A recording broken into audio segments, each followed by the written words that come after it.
Hello friends. In last session we have started respiratory system in which we have seen different parts of respiratory system. Okay. This diagram we have already drawn. Once again we revise this diagram and come to the next point. So in this diagram what we have seen, this is nose. Okay, this part is nose. This is nostril. Nostril is nothing but the opening in the nose. जो नाक के अंदर के जो दो whole होते हैं उसको बोलते हैं nostrils. Okay. फिर ये जो अंदर का जो पार्ट है, this part is called nasal passage, क्योंकि यहाँ से एयर ऐसी पास होती है, ये नेजल पैसेज है, या फिर इसको हम बोल सकते हैं nasal cavity. Okay. Next point. Now next point is most important. This part is nothing but the pharynx. ध्यान दीजिए, ये जो पार्ट है ये यहाँ से लेके नेजल कैविटी के बाद का पार्ट से लेके यहाँ तक का जो पार्ट है, यहाँ से लेके यहाँ तक का जो पार्ट है इसको बोलते हैं फेरिंग्स. क्या बोलते हैं इसको? फेरिंग्स. इसको डिटेल में हम पढ़ेंगे. Next point is this pharynx is continue as esophagus. This pharynx is continue as esophagus. ये इसोफेगस है. This is esophagus. Okay. And ये जो सामने की तरफ जो लाइन ड्रॉ की हुई है, ट्यूब ड्रॉ की हुई है, यहां से हम देखेंगे ये जो पार्ट है it is extended to larynx. It is extended to larynx. उसके बाद आता है ट्रकिया. उसके बाद आता है ये आता है ब्रोंकाई. ये जो दो दिख रहे हैं ना, ये ब्रोंकाई है. इधर आता है, इधर आता है ब्रोंकस. सिंगुलर है तो ब्रोंकस. उसके बाद ब्रोंकस जो है उसका डिवीजन होकर बनता है ब्रोंकियोल्स. फिर ब्रोंकियोल्स जो है वो एंड टर्मिनल में कन्वर्ट होते हैं एल्वियोलर सैक में. ओके, जिसको हम एयर सैक भी बोलते हैं. और ये जो सब चीजें प्रेजेंट होती है ये कहाँ पे प्रेजेंट होते हैं? ये जो सैक लाइक अरेंजमेंट है इसको बोलते हैं lungs. Okay, there are two lungs and this is two lungs are present in this structure is present in the cavity that is called chest cavity. ये चेस्ट कैविटी के अंदर होता है. Thoracic cage, यानी हमारे बॉडी में अगर हम हाथ लगा के देखते हैं तो ये पूरा थोरैसिक केज का पार्ट होता है. ओके. बीच में जो बोन होता है यहाँ पे, जिसको हम बोलते हैं स्टर्नम. पीछे के साइड में होता है वर्टिब्रल कॉलम. वर्टिब्रल कॉलम पीछे, स्टर्नम सामने, और बीच में पूरा ये थोरैसिक केज होता है. उसके अंदर ये दो लंग्स होते हैं. नीचे की तरफ ये जो पार्ट होता है काफी इंपॉर्टेंट पार्ट है, जिसको हम बोलते हैं डायफ्राम. क्या बोलते हैं इसको? Diaphragm. Diaphragm is like a sheet of muscle. ये मसल की शीट जैसा होता है. ओके. इसके बारे में हम डिटेल में एक एक पॉइंट को हम डिस्कस करते जाएंगे. ठीक है. ये इसोफेगस हमने पढ़ा हुआ है. In esophagus in digestive system we have studied that esophagus. I have used one term, esophagus pierced diaphragm. ये मैंने बोला था esophagus pierced diaphragm का मतलब ये डायफ्राम की शीट है और esophagus की ट्यूब जो है वो डायफ्राम की शीट को उसमें से पियर्स होके, यानी उसमें से पास होके वो स्टमक की तरफ जाता है. ये पॉइंट मैंने डिस्कस किया था. Okay. Without wasting time we, हाँ, ये भी एक पॉइंट है. ये है माउथ कैविटी. ओके. अभी यहाँ पे आपको एक चीज ऑब्जर्व होगी कि ये नेजल कैविटी का पैसेज और ये माउथ कैविटी का ये पैसेज, दोनों पैसेज कॉमन है कहाँ पे? फेरिंग्स में. That is the most important point. ये पॉइंट को अभी हम यहाँ पे एक एक करके डिस्कस करेंगे. So first of all pharynx के बारे में अगर हम बात करते हैं, फेरिंग्स के बारे में अगर हम बात करते हैं तो nasal cavity opens in the pharynx. लिखा वहाँ पे nasal cavity, nasal chamber opens into the pharynx. Nasal cavity opens into the pharynx. Okay. And pharynx is about 12 centimeter in length.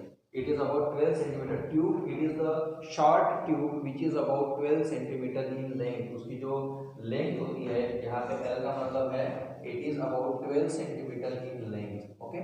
Now there are crossing of two passages.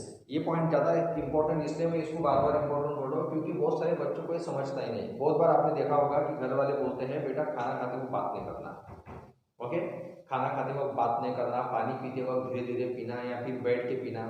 ऐसा क्यों बोलते हैं? इसका कारण अभी हम समझने वाले हैं कि जब हम खाना खाते वक्त जब बोलने की कोशिश करते हैं तो बहुत जोर से ठसका लगता है. इसका मतलब हम देखेंगे ऐसा क्यों होता है. क्योंकि in the pharynx region two passages are crossing with each other. आप देख सकते हैं इसोफेगस, ये हमारा फूड पैसेज है, डाइजेस्टिव सिस्टम का पार्ट है, इट इज फूड पैसेज. और इधर का जो पार्ट है रेस्पिरेटरी पैसेज. और फेरिंग्स ही ऐसा पार्ट है जहाँ पे फूड पैसेज और रेस्पिरेटरी पैसेज दोनों क्रॉस हो रहे हैं. देखना आपको, cross two passages, respiratory passage and food passages, both passages are cross. यानी यहाँ से मान लीजिए ये एयर आई, ओके, ये ऊपर से एयर का है, नीचे से ये माउथ का है। ओके, तो माउथ वाला जो पार्ट है, माउथ का जो फूड है वो पीछे के ट्यूब में, यहाँ देख सकते हैं ये जो माउथ है, ये देखो यहाँ पे ये माउथ कैविटी है, माउथ कैविटी से ये फूड आके ये पीछे की तरफ जा रहा है और नोज से एयर आके ये सामने की तरफ जा रही है। यानी एयर ऐसे आके इधर की तरफ जा रही है और फूड ऐसे आके इधर जा रहा है। अभी आप समझ सकते हैं कि ये एयर इधर से आ रही है और आपने फूड आया और आपने बात करने की कोशिश की, तो क्या हो सकता है, ये जो फूड जो है ये इसोफेगस में जाने के बजाय कहाँ चला जाएगा, ये चला जाएगा आपके रेस्पिरेटरी पैसेज में। समझ में आ रहा है? यानी ये फूड यहाँ से आते हुए यहाँ जाना चाहिए, तो यहाँ से आने, यहाँ अगर आप बात करना चाहते हैं या फिर करने जाएंगे तो ये फूड इधर चला जाएगा। जैसे ये फूड रेस्पिरेटरी सिस्टम में जाएगा, रेस्पिरेटरी पैसेज में जाएगा, बहुत जोर से ठसका लगता है, यहाँ पे ऐसा होता है, यहाँ पे आदमी की जान भी जा सकती है। तो फिर सर हम तो फिर जनरली तो ये ऐसा होता नहीं है, कभी कभी होता है, कभी कभी होता है, लेकिन खाना खाते वक्त बात नहीं करनी चाहिए, ज़्यादा बात नहीं करनी चाहिए, या फिर बात नहीं करेंगे तो बहुत ही अच्छा है। इसका कारण मैं बताता हूँ, क्योंकि that passages, that pharynx is divided into two passages। ये फर्स्ट ऊपर वाला जो पार्ट है ये नासोफैरिंक्स का पार्ट है, क्योंकि नेजल कैविटी के पीछे है, और माउथ के रीजन के पीछे का जो आसपास का पार्ट है उसको बोलते हैं ओरोफैरिंक्स या फिर लैरिंगोफैरिंक्स, उसको बोलेंगे ओरोफैरिंक्स और लैरिंग, यानी यहाँ तक का पूरा पार्ट जो है ये ओरोफैरिंक्स लैरिंगोफैरिंक्स का पार्ट आता है। ये पॉइंट क्लियर हो गया? Now what happen, next point is most important. उसके बाद टॉन्सिल्स रीजन का जो पार्ट होता है, tonsils in pharynx region there is a part called tonsil. It is made up of lymphatic tissues, ये लिम्फेटिक टिश्यू से बना होता है, और लिम्फेटिक टिश्यू का एक रोल होता है जो हमारे बॉडी में डिफेंसिव सिस्टम का रोल प्ले करता है। ओके, अगर मान लीजिए टॉन्सिल्स में अगर कुछ इन्फेक्शन वगैरह बढ़ जाता है तो वहाँ पे टॉन्सिलाइसिस होता है, यानी वहाँ पे स्वेलिंग आती है, तो ये पार्ट होता है ओरोफैरिंक्स और नासोफैरिंक्स के रीजन में। ओके, नेक्स्ट पॉइंट पे हम आते हैं लैरिंक्स की तरफ। लैरिंक्स, अभी हम ये है लैरिंक्स की तरफ आते हैं, बहुत इंपॉर्टेंट पॉइंट है। Larynx is the sound producing organ, इसलिए यहाँ पे लिखा है मैंने वॉइस बॉक्स, यानी हम जो आवाज हम जो बोल रहे हैं ना, it is a sound producing organ. आप अगर आप गले को हाथ लगाएंगे तो यहाँ पे ये जो ऐसा ऊपर वाला जो पार्ट दिखता है इसको एडम्स एप्पल भी बोलते हैं। It is also called Adam's apple. Okay, इसको एडम्स एप्पल भी बोलते हैं। It is larger in male, it is larger in male as compared to female. It is also called Adam's apple. Okay, it is sound producing organ. From pharynx, that is the most important point. From pharynx, air enters the larynx through glottis. अभी ध्यान दीजिए, सुनिए।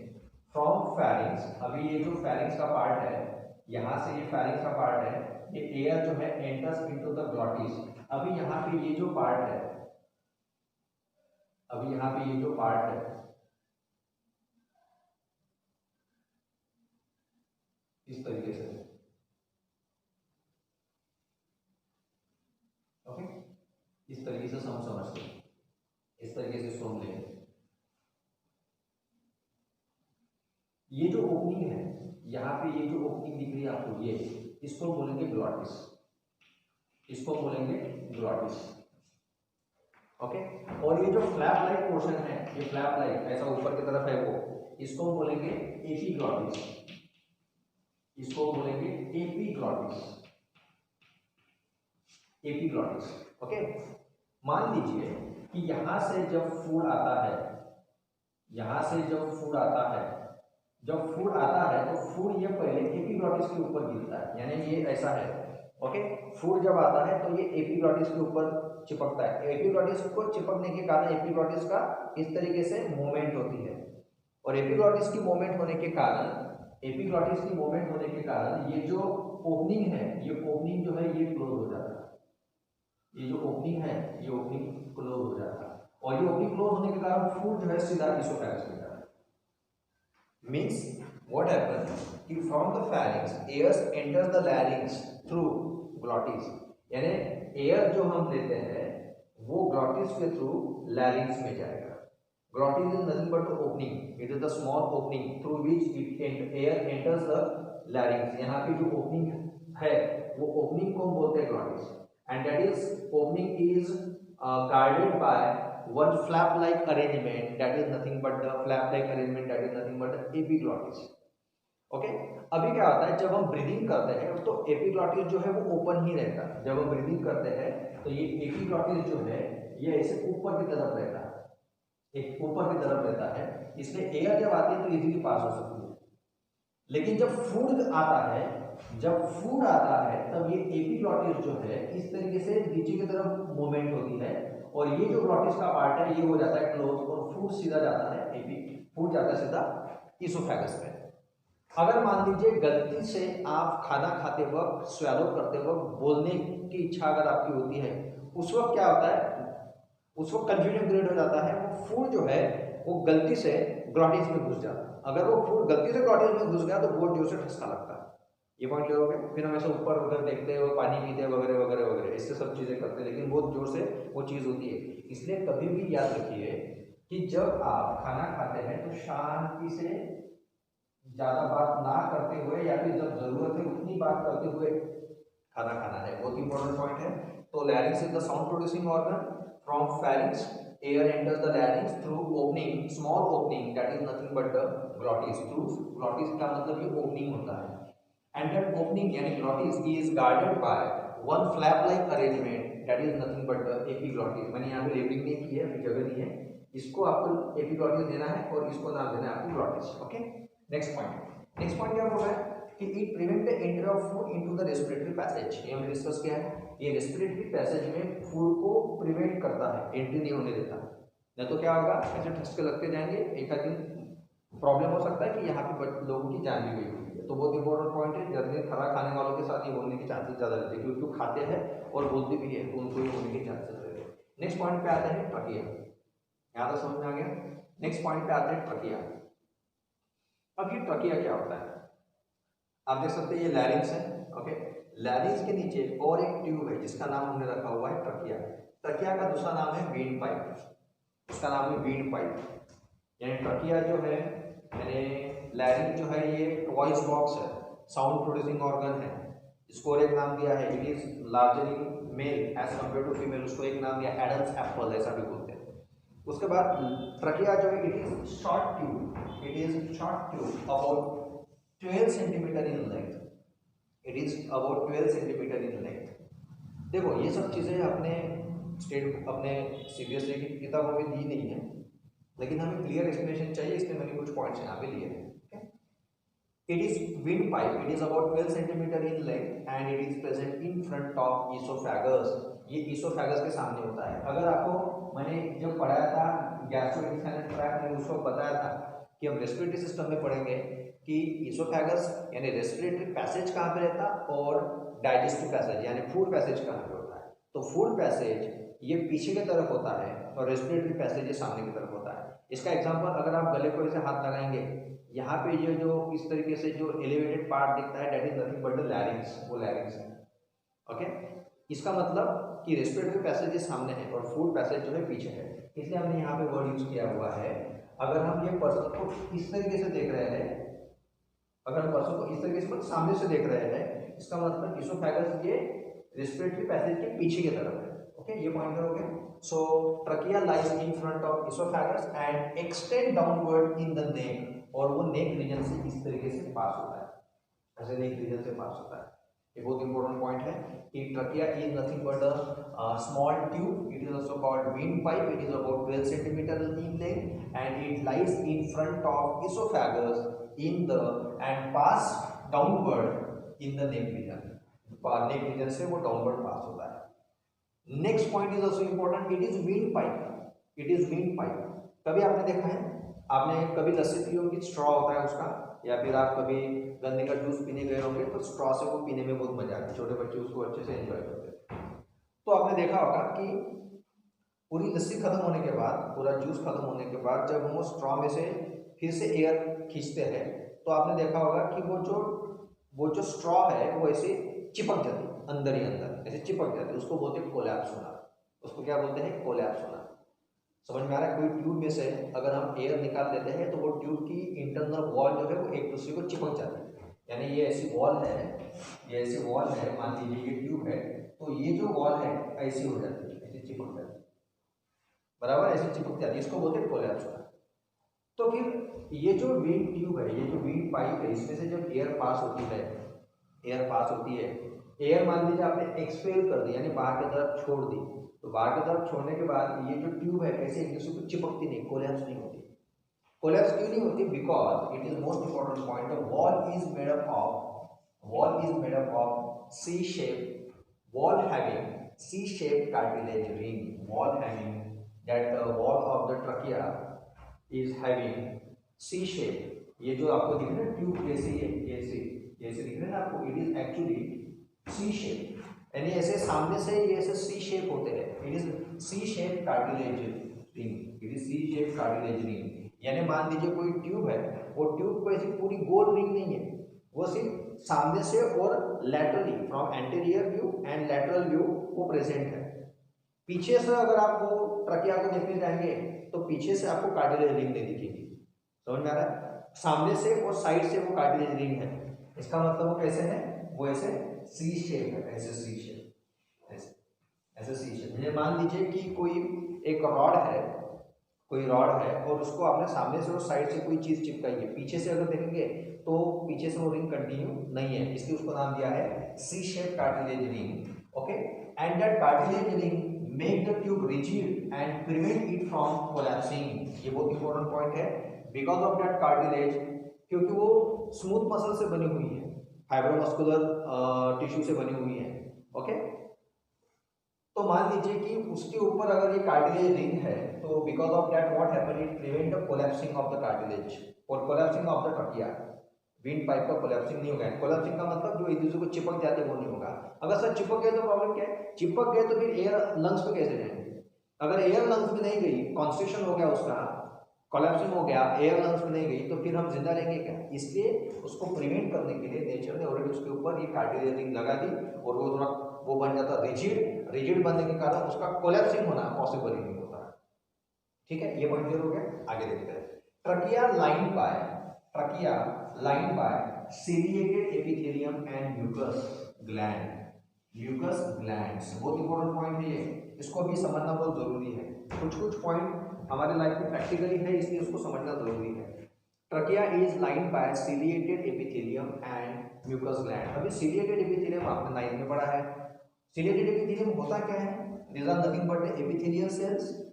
ऐसे मान लीजिए epithelial cells है, okay, और उनके ऊपर के साइड में या फिर फ्री सरफेस पे इस तरीके से सीलिया होती है, इस तरीके से ये सीलिया होती है। ओके, अब ये सीलिया क्या होता है? It is a finger like projection, it is finger like projection, ये फिंगर लाइक प्रोजेक्शंस होते हैं। ओके, और ये कहाँ पे प्रेजेंट होते हैं?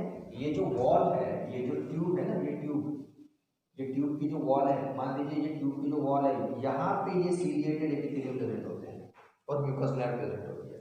सीलिएटेड एपिथेलियम का रोल क्या है? ये सीलिया जो है कंटिन्यूअसली वाइब्रेटरी मूवमेंट करते रहते हैं। It is continuously cilia reaction, vibratory reaction create करते हैं, कंटिन्यूअस प्रोपेलिंग का काम करते रहते हैं और म्यूकस प्रोड्यूस होते रहता है।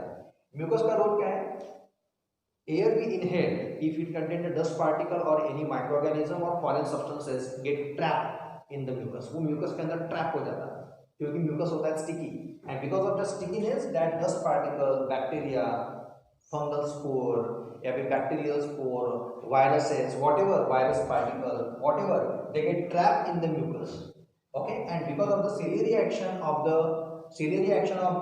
this ciliated epithelium, that mucus get propel towards upward side। ये जो मान लीजिए यहाँ पे कुछ आ गया और इसके अंदर के सीलियरी मूवमेंट के कारण वो सीलियरी एपिथेलियम ने उसको पूरा वो म्यूकस को पूरा ऊपर की तरफ फेंक दिया।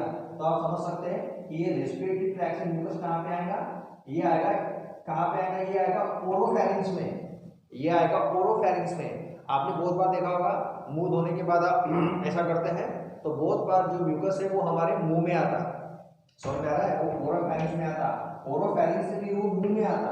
फिर ये आपकी इच्छा के ऊपर डिपेंड है, थोड़ा गंदा लगेगा सुनने के लिए, ये आपकी इच्छा के ऊपर डिपेंड है, उसको थूकना है कि उसको इसोफेगस से पास होने देना है। ये बहुत इंपॉर्टेंट पॉइंट है, ध्यान देके सुनिए कि सीलियरी एक्शन के कारण जो भी म्यूकस हमारे ट्रकिया में जो प्रोड्यूस हुआ है, म्यूकस होता ही है, वो जब डस्ट पार्टिकल जाते हैं, बैक्टीरिया जाते हैं तो ज़्यादा प्रोड्यूस होता है।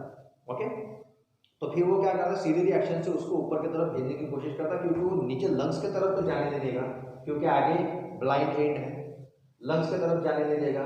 जाएगा कहाँ, वो ऊपर ही जाएगा।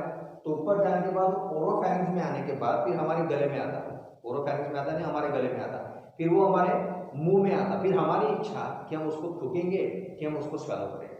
इसलिए वहां पे मैंने ये सेंटेंस डाला हुआ है कि ciliary action propel mucus into oesophagus, into oesophagus. यानी मान लीजिए कि अगर उसमें 10 पार्टिकल है तो वो ऑटोमेटिकली बाहर फेंका जाएगा और वो ओरोफैरिंक्स में आएगा, फिर ओरोफैरिंक्स से फिर वो माउथ से बाहर जाएगा, नहीं तो फिर वो इसोफेगस में जाएगा। इस तरीके से ये प्रोसेस होती है। इसको एक बार देख लीजिए, डायग्राम ड्रॉ कीजिए, ठीक है।